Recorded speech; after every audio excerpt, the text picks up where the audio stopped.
নমস্কাৰ বন্ধুসকল M channel Assamese YouTube চেনেলটোৰ আন এটা গুৰুত্বপূৰ্ণ ভিডিঅ'লৈ আপোনালোক সকলোকে পুনৰবাৰ স্বাগতম জনাইছোঁ।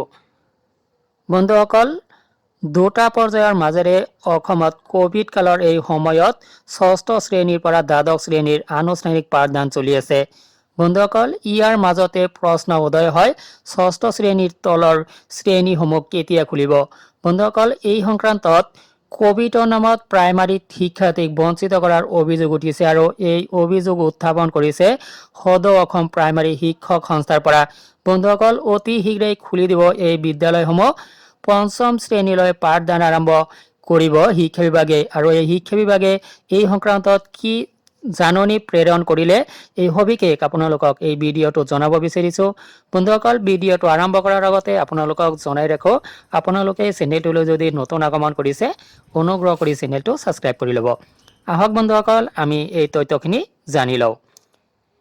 Closer to schools in North and West Indian states due to surge in COVID-19 cases has forced the Assam government to review its plan to reopen primary schools in the state from December 1.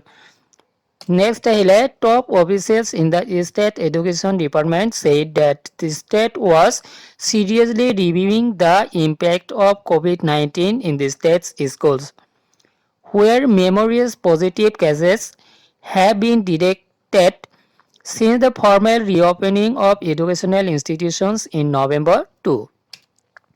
Even as the state education department is not revealing the number of positive cases detected among students and school staff, sources in the education department said a decision will be taken on reopening of primary schools after assessing the COVID infection in the district on Monday.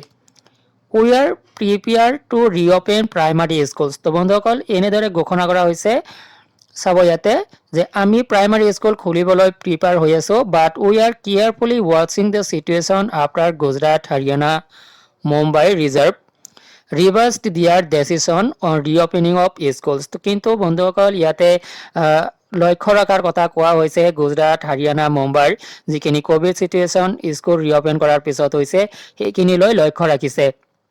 The situation is being reviewed in case of Assam and we will stay very curious, Principal Secretary to the Education Department B. Kalyan Chakraborty told TOI on Saturday. Dispur has sought a confidential district-wise data on COVID infection in schools. The details will reach the state secretariat from the Directorate of Secondary Education on the impact of various infection on the secondary and higher secondary schools on Monday, said a source in the Education Department. According to sources, due to the lack of mechanism to review the COVID infection in schools on a day-to-day basis, this board is not in a position to take a decision until a district-wide data reaches senior officials. Next, schools and colleges in Assam formally reopened on November 2 after 7 months following the COVID-19 outbreak. However, offline classes in leading university campuses are still not found to be feasible, as the state government is not allowing reopening of hostels yet. Most universities in the state are hostel-based and they have been compelled to put plans on resumptions of in-campus classes on hold due to the closure of hostels. Yate Sabha Bondhokar Ratul Chandra Goswami, General Secretary of the association, said the primary school students should not be deprived from their rights to education in the name of COVID. Bondhokar Ratul Chandra Goswami, General Secretary Associationer, তেখেতৰ মতে তেখেতে কৈছিল যে primary শিক্ষাৰ্থীসকলক আমি কোভিডৰ নামত নিজৰ শিক্ষাৰ অধিকাৰৰ পৰা বঞ্চিত কৰিব নোৱাৰোঁ।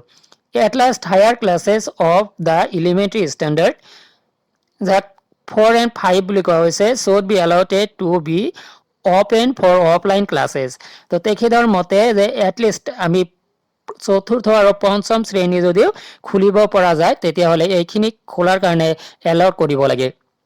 Since from class 6 seasons are on, elementary students should Assam State Primary Teachers Association, which said the decision with the State Education Minister Himanta Biswa Sharma recently asked a letter to reopen primary schools at the earliest. বন্ধুসকল আৰু এই এছ'চিয়েশ্যনৰ পৰা কি কৰা হৈছে ইতিমধ্যে এটা letter প্ৰেৰণ কৰা হৈছে অসমৰ শিক্ষামন্ত্ৰী ডাঙৰীয়ালৈ আৰু য'ত উল্লেখ কৰা আছে যে অতি সোনকালে প্ৰাইমাৰীত স্কুল খুলি দিব লাগে।